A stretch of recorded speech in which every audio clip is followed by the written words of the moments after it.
모든 경우에 그런 건 아니지만 상당히 많은 경우에 우리가 하나님께 묻는 질문의 답은 우리 손에 쥐어져 있어요. 하나님께서 우리에게 답을 주실 때는 어떻게 하시느냐 하면 많은 경우에 네 손에 쥔 것을 보아라 이렇게 대답하실 때가 많아요.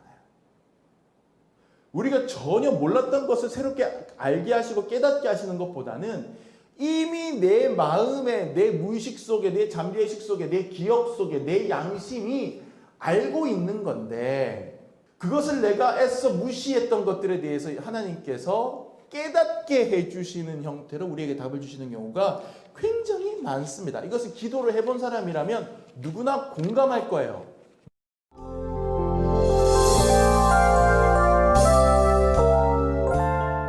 여러분 추석 잘 지내고 오셨습니까? 네. 살쪄서 만나자고 제가 그랬는데 제 눈에는 저 말고는 살찐 사람이 별로 보이지가 않아서 혼자만 손해본 느낌이 살짝 듭니다. 여러분들은 관리를 좀 하셨군요. 저만 이렇게 이렇게 됐군요. 하여튼 여러분들 모습 보니까 다 좋습니다. 자, 여러분 명절에 친척들 만나서 어떤 얘기들 하셨어요? 요즘은 조금 이제 하도 그 미디어에서 이런 얘기 많이 하니까 사람들이 조심하는데 예전에는 친척들 만나면 진짜 도망 다니고 싶은 때가 있었어요. 이상해요. 제가 어릴 때만 해도 친척들 명절에 만나면 꼭 물어봤어요. 공부는 잘하니?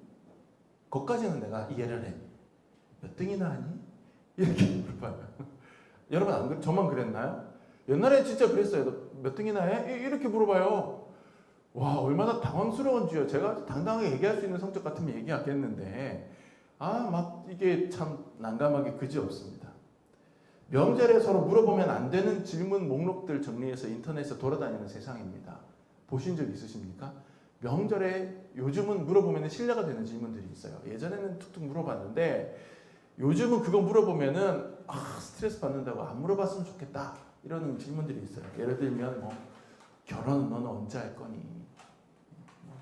애는 언제 낳을 거니? 취직은 언제 할 거니? 야, 너 연봉은 얼마니? 심지어 살은 언제 뺄 거니? 옛날에는 어른들이 이런 질문하면 속으로는 꿍 해도요. 예 하고 다 대답했는데 요즘 젊은이들은 안 그렇습니다. 요즘 젊은이들은 이게 상처가 된다고 생각을 해요. 내가 지금 취직 못하고 있는데 취직 언제 할 거니? 스트레스 받는 거잖아요. 명절 문화가 그렇게 많이 바뀌었습니다. 질문을 조심해야 되는. 근데 또 질문만 조심해야 되나요? 대답도 조심해야 되는 세상입니다. 제가 또 이거 한번 또 쳐봤잖아요. 인터넷에. 말씀 준비하다. 명절 질문에 대한 대답 이렇게 해가지고 또 이렇게 쳐봤더니 어떤 사람이 그렇게 써놨어요. 이렇게 대답하라. 이렇게 해놨어요. 그래서 당수께서 너는 언제 결혼할 거니? 이렇게 물어보면 되물을 해요. 당숙이란 도대체 무엇입니까? 이렇게 물을 해요. 너는 살은 언제 뺄 거니? 하고 큰아버지가 물어보면 큰아버지의 역할은 무엇입니까? 또 이렇게 물을 해요. 그런 식으로 딱 하면은 어른들이 암소리 못할 거다 이렇게 얘기하는데 하여튼 질문에는 질문으로 역공하라 이런 얘기 같습니다. 우문현답이라는 말이 있죠. 어리석은 질문에 지혜롭게 대답한다. 어리석은 질문으로 한번 맞받아치는 것도 하나의 방법이겠지만 자칫 잘못하다가는 집안에 분란이 나고 싸움이 나니까 여러분 이렇게는 하지 마십시오. 다만 우리 예수님 같은 경우는 예외입니다. 예수님은 질문에 질문으로 대답하시는 분이십니다. 오늘 본문에 보니까요. 예수님 사역 기간 동안 대적자들로부터 수많은 질문을 공격적으로 받았잖아요. 근데 예수님께서 전부 다 우문현답으로 다 돌파하셨어요. 어리석은 질문에 아주 지혜로운 대답으로 다 돌파하셨습니다. 오늘 우리가 읽은 말씀이 그 대표적인 예입니다. 오늘 우리가 읽은 본문의 배경을 살펴보면요. 이런 사건을 배경으로 하고 있습니다. 성전 정화 사건. 여러분 들어보셨습니까? 성전 청결 사건?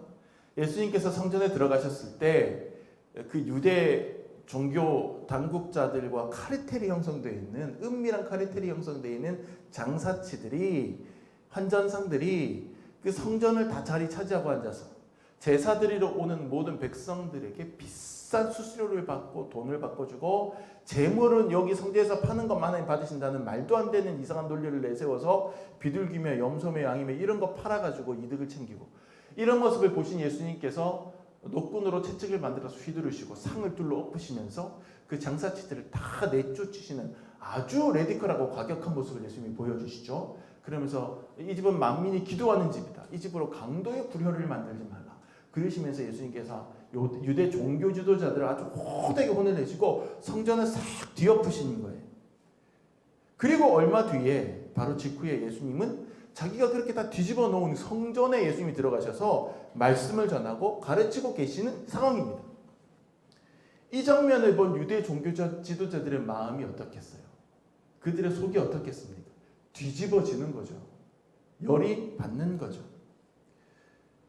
아니, 우리 성전 뒤집어 보면서 우리 유대 종교 지도자들을 혹독하게 나무라고 꾸짖으신 분이 그렇게 해놓고서 그냥 다들 난리가 나가지고 전부 다 헐하고 있는데 본인은 태연하게 늠름하게 거기 서가지고 말씀을 전하고 계시니 화가 난 거예요.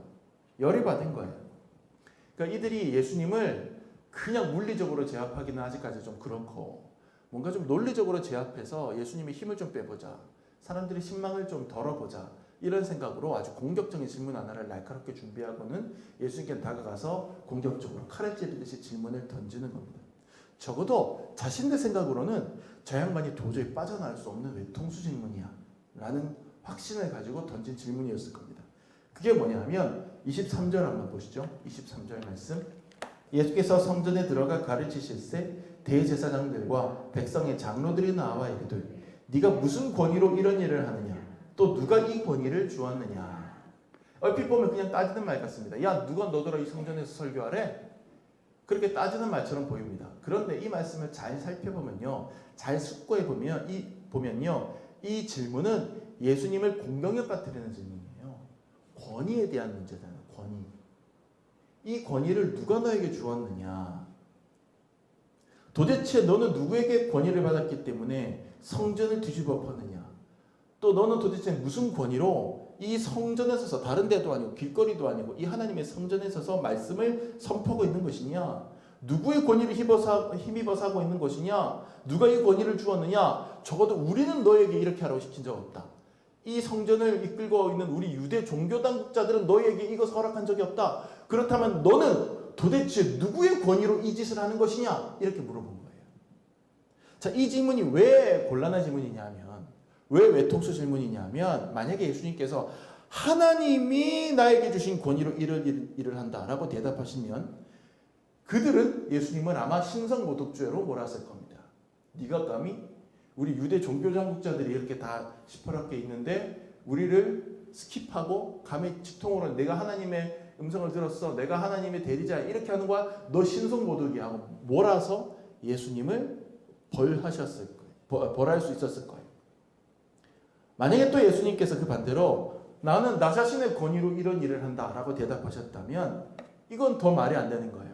일개 떠돌이 랍비 주제에 스스로 성전에 와서 네 분에 넘치는, 네 자격에 넘치는 일을 했다라고 하는 죄를 걸어서 아마 예수님을 벌하려고 했을 겁니다. 어떤 대답을 하더라도 걸려들게 되어 있는 질문이었습니다. 그럼 예수님께서는 이 질문의 함정에 걸려들었느냐? 예수님은 어떻게 대응하셨을까? 바로 질문으로 맞대응을 하신 겁니다. 이게 우문현답이었어요. 24절, 25절 한번 보시죠. 예수께서 대답하시되 나도 한 말을 너희에게 물으리니 너희가 대답하면 나도 무슨 권위로 이런 일을 하는지 이르리라. 요한의 세례가 어디로부터 왔느냐? 하늘로부터냐 사람으로부터냐? 그들이 서로 의논하여 이르되 만일 하늘로부터라 하면 어찌하여 그를 믿지 아니하느냐 할 것이요. 26절까지 봅시다. 만일 사람으로부터라 하면 모든 사람이 요한을 선지자로 여기니 백성이 무섭다 하여. 자, 이게 무슨 얘기냐면 그들의 권위에 대해서 질문한 거잖아요. 예수님께 너 무슨 권위로 지금 이런 일을 하는 거야? 이렇게 물은 거잖아요. 그러니까 예수께서 딱 받으시고는 그들이 던진 질문을 양말 속 뒤집듯이 싹 뒤집어서 그들한테 되갚아 주신 거예요. 되돌려 주신 거예요. 역시 같은 권위에 대한 질문으로. 그래? 그럼 나도 질문 하나 하자. 너네가 내 질문에 대답을 할 수 있으면 나도 너네가 아까 나한테 했던 질문 답할게. 그리고는 예수님께서 딱 던진 질문이 누구를 꺼내느냐? 세례 요한 이야기를 꺼내는 거예요. 야, 세례 요한이 요단강에서 세례를 주었는데 세례 요한이 주었던 그 세례가 하나님의 권위에 의한 거냐 아니면 자기가 그냥 준 거냐? 이렇게 물어보시는 거예요. 그러니까 이 질문을 역으로 돌려주니까 이 질문이 이 대제사장들과 백성의 장로들에게는 오히려 역으로 외통수 질문이 되어버린 상황입니다. 왠지 아세요? 세례 요한은 백성들이 선지자 중에 선지자로 여겨서 심지어는 유대 종교 지도자들이나 바리새인 사두개인들까지도 세례 요한 앞에 나아가서 세례를 받으려고 머리를 들이밀었던 대단한 선지자였단 말이에요. 백성들 모두가 그를 선지자로 여기는데 그 세례 요한을 누가 죽였느냐? 바로 유대왕 헤롯이 죽였어요. 왜냐하면 유대왕 헤롯이 근친 결혼을 했거든요. 근친 결혼을 하면서 그러니까 형이 죽은 다음에 형수를 갖다가 자기가 자기 부인으로 취하고 이런 나쁜 짓을 했단 말이에요. 그러니까 세례 요한이 거기에 대해서 너 하나님께서 그거 기뻐하지 않는 일이야 하고 바른 소리 하다가 잡혀가지고 목이 잘려 죽였어요. 그런데 요한이 그렇게 목이 잘려서 순교할 때 유대 종교 당국자들이 임금이시여 그렇게 하시면 안 됩니다 하고 뜯어말린 사람이 한 명이라도 있었느냐? 아니에요. 그들을 전부 다 그냥 침묵적으로 동의했단 말이에요. 왜냐하면 세례 요한은 유대 종교 당국자들에게 바리새인들에게 대제사장들에게 혹독한 비판을 역시 세례 요한도 가했던 인물이거든요. 자, 그런 상황이에요. 그런 상황에서 예수님께서 야, 요단강에서 세례 요한이 세례 줄 때 그 세례 요한이 하나님이 주신 권위로 한 거야? 지가 한 거야? 물어보니까 이제는 이쪽에서 머리를 굴려보는 거예요. 가만 생각해 보니까 만약에 하나님이 주신 거다. 주신 권위로 인해서 세례 줬다라고 하면 어떻게 되겠어요? 근데 왜 죽였어? 이렇게 될 거 아니에요. 반대로 그럼 사람의 권위로 지가 그냥 세례 준 거야 라고 얘기하려고 하니 백성들이 전부 다 요한을 선지자로 여기면서 그의 죽음을 슬퍼하고 있는 상황인데 거기에 그 기름을 끼얹는 상황인 거죠. 백성들이 무서운 거예요. 돌에 맞은 상황인 거죠. 그러니까 이 사람들이 이제 외통수 질문에 덜컥 걸려든 그런 상황인 거예요. 자, 여기까지 상황 설명을 하고 제가 이제 여러분께 한번 묻습니다. 예수님께서는 어째서 그들의 질문에 곧바로 답을 주시지 않고 반대로 세례 요한의 이야기를 꺼내서 자기에게 질문 던진 사람에게 역으로 질문을 하는 식으로 이 상황을 이끌고 가셨을까요? 왜 예수님은 곧바로 답을 얘기해 주지 않고 어차피 예수님 십자가 죽음 각오하신 분이잖아요. 내가 하나님의 아들이다 라고 말씀하시면 되는 거예요. 물론 이제 그렇게 되면 이제 꼬투리를 주어서 십자가에 바로 이제 길을 가셔야 되는 상황이었겠지만 근데 예수님께서는 왜 곧바로 답을 주시지 않고 반대로 다시 질문을 돌려주셨을까? 저는 그렇게 생각합니다. 이들이 예수님께 던진 질문, 당신 무슨 권위로 이렇게 하는 거요? 라고 하는 질문에 대한 답은 사실은 예수님도 갖고 있지만 답은 이미 본인들이 갖고 있어요. 질문 던진 이들이 이미 본인들이 답을 갖고 있어요. 그러니까 예수님께서 역으로 질문 던져서 니네가 갖고 있는 답을 한번 생각해봐라 이건 거예요. 왜냐하면 예수님께서 왜 하필이면 세례 요한 이야기를 꺼냈냐면 예수님의 권위가 하나님으로부터 온 것이라는 사실은 이미 세례 요한이 확실히 증명했기 때문이에요. 세례 요한이 사역하는 동안 했던 얘기가 뭡니까? 야, 나는 그냥 오실 이의 앞길을 예비하는 그런 길잡이일 뿐이야. 내 뒤에 나보다 더 큰 이가 오실 텐데 나는 그분의 신발끈 풀기도 매기도 감당하기 어려운 사람이고 나는 지금 너희에게 물로 세례를 주지만 내 뒤에 오시는 분은 불과 성령으로 세례를 주실 거야. 근데 예수님께서 오셨을 때 예수님께서 요단강으로 다가오셨을 때 요한이 예수님을 보고 다가가서 제가 당신에게 세례를 받아야 되는데 당신이 저에게 세례 받으러 오십니까? 근데 예수님께서는 이렇게 해야 된다 하시니까 세례 요한이 예수님께서 세례를 막 주잖아요. 사람들이 그걸 다 봤어요.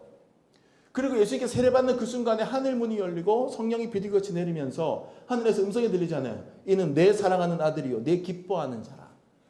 이게 하나님이 주신 권위가 아니면 무엇입니까? 세례 요한의 이야기 속에 그 답이 다 들어가 있어요. 예수님께서 왜 이런 일을 하시는지.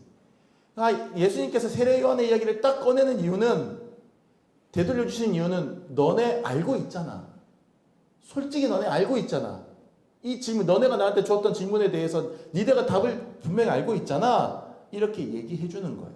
답은 이미 나와 있는 거예요. 질문하는 사람은 이미 답을 알고 있는데 그걸 스스로가 외면을 하고 있거나 발견하지 못하고 있거나 그러는 겁니다. 예수님이 세례 요한 이야기를 꺼낸 것 바로 이 때문이었을 겁니다. 세례 요한의 사역이 하나님으로부터 말미암은 사역이라면 그 세례 요한이 추천하고 공증한 예수님의 사역 역시 하늘의 하나님이 주신 권위로 말미암은 것이죠. 이미 답은 너희에게 주어져 있는 거 아니냐. 너희가 양심껏 판단해 보거라 하는 마음으로 예수님께서 역으로 질문을 던지신 겁니다. 자, 바로 이 지점에서 저와 여러분이 깨달아야 될 게 있습니다. 모든 경우에 그런 건 아니지만 상당히 많은 경우에, 생각보다 많은 경우에 우리가 하나님께 묻는 질문의 답은 우리 손에 쥐어져 있어요. 하나님께서 우리에게 답을 주실 때는 어떻게 하시느냐 하면 많은 경우에 네 손에 쥔 것을 보아라 이렇게 대답하실 때가 많아요. 우리가 전혀 몰랐던 것을 새롭게 알게 하시고 깨닫게 하시는 것보다는 이미 내 마음에, 내 무의식 속에, 내 잠재의식 속에, 내 기억 속에, 내 양심이 알고 있는 건데 그것을 내가 애써 무시했던 것들에 대해서 하나님께서 깨닫게 해주시는 형태로 우리에게 답을 주시는 경우가 굉장히 많습니다. 이것을 기도를 해본 사람이라면 누구나 공감할 거예요. 누구나 공감합니다. 때때로 우리는 하나님께 묻습니다. 도전적인 질문을 던집니다. 답을 얻고자 합니다. 뭐 거창하고 우주적인 것에 대해서 묻기도 하고요. 또 때때로는 내 개인적인 일에 대해서 하나님께 여쭙기도 합니다. 늘 우리는 하나님께 물으면서 조바심을 내죠. 하나님 좀 가르쳐 주십시오. 왜 안 가르쳐 주십니까? 좀 제발 좀 대답 좀 해주십시오. 그런데 하나님께서는 답답하실지도 몰라요. 이미 네가 답을 알고 있으면서 너는 나에게 답을 하라고 얘기하느냐? 얼마 전에 새벽까지 교회에서 일을 하고 집에 돌아갔는데요. 제 아내가 저한테 이것저것 좀 들고 오라고 얘기했던 게 있었습니다. 그래서 이것저것 이제 차에 싣고 가야 되는 상황인데요. 교회에서 그래서 아내가 가지고 오라고 한 것들을 이렇게 챙겨 들고 지하 주차장에 있는 차에 실으려고 이렇게 해서 저 앞에 엘리베이터를 띵 누르는데 뭔가 이상한 거예요. 기분이. 뭔가 허전한 거예요. 그래서 천천히 살펴봤더니 평소 핸드폰을 제가 오른쪽 바지 뒷주머니에 이렇게 보통은 들고 다니는데 손이 이렇게 부자연스러울 때는 여기다가 꽂아두는 편인데 보니까 핸드폰이 없어요. 손에 짐은 잔뜩 들었는데 아차 해가지고 이제 돌아갔어요. 교회 문을 다시 열고 들어가서 이제 어디 있더라 찾으면서 짐을 이렇게 딱 내려놓는데 왼손에 핸드폰을 쥐고 있는 거예요. 그러니까 핸드폰을 손에 쥔 채로 박스를 들은 거예요. 박스인지 뭔지 하여튼 뭐를 이렇게 들었어요. 핸드폰을 쥔 채로 짐을 드니까 핸드폰이 안 보이는 거예요. 그러니까 손에 쥔 핸드폰 없어진 줄 알고 그렇게 찾았던 거예요. 아마 그때 옆에 누가 있었더라면 제가 내 핸드폰 내가 뭐 어디다 뒀지? 하고 제 아내가 있었다면 물어봤을지도 몰라요. 그럼 제 아내는 저에게 다시 역질문을 던졌겠죠? 여보, 당신 왼손에 들고 있는 게 뭐예요? 깊은 기도를 해본 사람은 다 공감할 겁니다. 우리가 하나님께 질문을 던지면 하나님이 이렇게 다시 역질문을 하는 거예요. 사실은 그거 답 네가 알고 있지 않니? 솔직히 말해서 너 그거 아는 답 아니야? 근데 네가 아는 그 답이 아니기를 바라는 거 아니야? 무언가 다른 차원에서 뚝 떨어지게 해달라는 식으로 기도할 때 하나님은 우리 양심에 질문을 던져서 할 말 없게 만드시는 경우가 많이 있습니다. 제가 몇 번 말씀드렸지만 제가 신학교 2학년 1학기 때 기숙사 룸메이트 때문에 아주 스트레스 받은 거 제가 여러분께 한두 번 말씀드렸습니다. 그 친구 재수생이었거든요. 저는 2학년이었고 그러니 실제로는 고등학교 때까지는 저하고 같은 학년으로 이렇게 자란 거예요. 근데 대학에서는 학번상 후배가 된 겁니다. 선배 동기들이 저에게 말했습니다. 야, 학교는 학번 사회야. 밀리지 마. 네가 위야. 후배한테 밀리지 마. 제가 그 친구한테 말을 놨습니다. 근데 제 룸메이트가 그 친구들 또래들 중에 재수해서 들어온 친구들은 또 나름 또 다들 이 위계 질서에 또 잘 좀 순복하는 스타일이었던 것 같아. 그래서 한 해 윗선배들한테 다 선배님, 형 다 그렇게 했어요. 네. 아이 뭐 고등학교 때까지 뭐가 중요해, 대학 학번이 중요하지 이러면서. 근데 제 룸메이트는 그걸 못 받아들이는 친구였어요. 못 받아들이는 친구였어요. 지금 생각해보면 그거를 왜 굳이 받아들여야 돼? 그 친구 생각이 맞죠. 뭐가 대단해 학번. 아이 뭐가 대단해. 그러니까는 이제 굉장히 억울해하더라고요. 꾹 참고 그래도 집단에는 타협점을 찾는다고 찾은 게 님자 빼고 형 안 하고 성열 선배 이렇게 불렀어요 저한테. 성열 선배. 저는 그것만 해도 땡큐였어요. 그래 서로 말 놓고 전에 성열 선배 이렇게 했어? 성열 저렇게 했어? 그래. 저는 요 정도만 해도 타협점이라고 생각했거든요. 근데 사고가 터졌습니다. 제가 이제 학교 식당에서 아르바이트를 하고 있었거든요. 그래서 매 끼니 아침 점심 저녁 가서 식판 몇백 장 닦고 밥값 면제 받고 이제 그거 하면서 제가 돈 아끼면서 공부했는데 같이 식판을 닦던 선배가 90학번 선배가 식판 닦는데 제 룸메이트가 환하게 웃으면서 저한테 와서 성렬 선배 이거 뭐 기숙사 방에 뭐 이렇게 딱 얘기하는 순간에 이 90학번 선배가 야 너 이리 와봐 이렇게 된 거예요. 너 지금 뭐라 그랬어? 성렬 선배? 선배한테 선배님이라고 그래야지 하면서 막 혼을 낸 거예요. 제가 그때 뜯어 말렸어야 되는데 가만히 있었어요. 제가 비겁하게도. 얘가 그때 상처를 받고 돌아갔는데 그때부터 종강할 때까지 세상에 저한테 말 한마디를 안 하는 거예요. 말 한마디를 안 걸어요. 걔도 속이 넓은 애는 또 아니었던 것 같아요. 한마디를 안 해. 인사도 안 해. 봐도 그냥 이렇게 횡하고 가버려요. 그 모습을 보고 제 동기 친구들 선배들이 더 화가 나가지고 이제 자기들이 손을 봐주겠다더니 집합을 시키겠다느니 뭐 그 동기들을 다 모으겠다는 건데 제가 막았습니다. 그러지 말라고. 어떻게 되겠지. 그렇게 해놓고는 지냈는데 저도 속이 아닌 거예요. 하루 이틀도 아니고 기숙사에서 같이 살아야 되는데 너무 괘씸하고 저도 화가 나는데 이제 하나님 앞에 기도를 한 거예요. 학기 말쯤 돼가지고 참다 하나님 저도 폭발 직전인데 제가 한번 번개춤을 출까요? 저도 지금 참았습니다 하나님 하면서 기도 왔는데 하나님 제가 어떻게 하면 저희한테 어떻게 하면 좋겠습니까? 라고 질문을 던졌어요. 하나님께서 저에게 다시 질문을 던지시는 거예요. 제 마음속에. 하나님께서 훅 들어오시는 질문. 야, 너 몇 살이니? 너 몇 살이니? 갑자기 제가 할 말이 없어졌어요. 제가 왜 그런지 아세요? 제가 빠른이에요. 빠른 74예요. 학교에 1년 일찍 들어갔다는 얘기예요. 그러니까 제가 빠른도 2월생이라서 빠른이 아니라 제 아버님 어머님이 제가 태어났는데 4kg로 태어나가지고 등치가 크니까 야 아버님 나이는 많고 학교에 1년 일찍이라도 보내야겠다. 그래서 호적 갖다 땡겨버렸어요. 10월에 태어난 저를 2월에 태어났는데 지금 8개월 동안 출생신고 안 하고 있었다며 2월생으로 그냥 신고를 해버리고 벌금 물고 막 그렇게 하려고 학교에 1년 일찍 들어간 거예요. 그러니 저는 한 살 많은 형아들하고 계속 학교 같이 다닌 거예요. 그럼 여러분 계산을 때려보세요. 그 재수에서 들어온 제 룸메이트 저보다 나이가 많습니까 적습니까? 많죠. 한 살 형이에요. 그 후배가. 근데 제 동기나 선배들은 전부 다 제가 그냥 2월생인 줄 알고 야 그런 게 어딨어 빠른이 어딨어 그냥 다 학년이지 학번이지 이러는데 저는 알거든요. 저는 그냥 빠른이 아니에요. 그냥 2월 빠른이 아니에요. 저는 10월이에요. 이렇게 뽑아봤더니 걔는 저보다 1년하고도 몇 달 더 살았어. 걔는. 기도하는데 하나님이 역정을 탁 던지는 거예요. 너 몇 살이니? 뭐 학번이 그렇게 중요하고 나이가 뭐 그렇게 중요해? 그럼 나 물어보죠. 너 몇 살이니? 한마디도 못하고 기도하다가 어떻게 했겠습니까 제가 갖고 있는 책 하나에다가 장문의 편지를 써갖고 그 후배 책상 위에 탁 올려놓고 그 후배 누워서 있는데 분명히 안 자는 거 잠들었으면 코를 골아야 되잖아요. 코를 안 골아요. 이쪽에 내가 맞은편 내 침대에 앉아 사실을 대로 내가 고백을 할게 이러면서 이제 쭉 얘기를 하고 내가 많이 미안했다고 그게 마지막 종강날이었어요. 방학을 지나고 다음 학기에 그 친구를 만났는데 이제 방이 바뀌었죠? 저한테 인사하더라고요. 성렬 선배!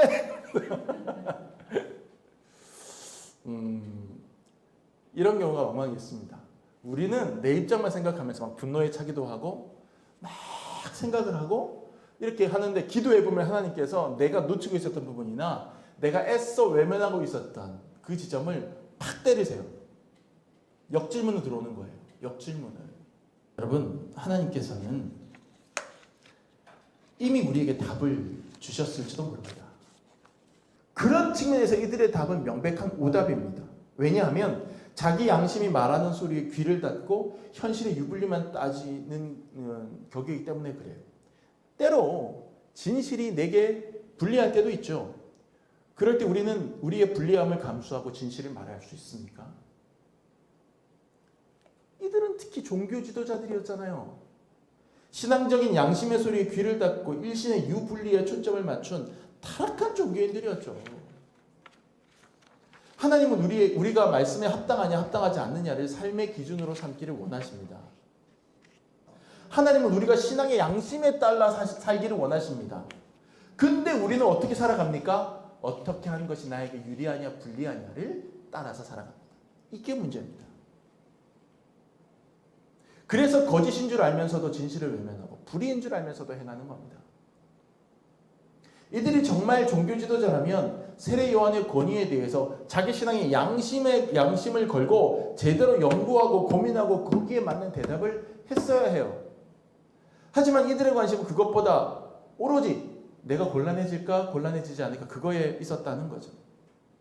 예수님께서 저와 여러분에게 질문을 던지실 때는 우리가 저와 여러분이 모르겠는데요 라고 대답하기를 원하셔서 물으시는 게 아니에요.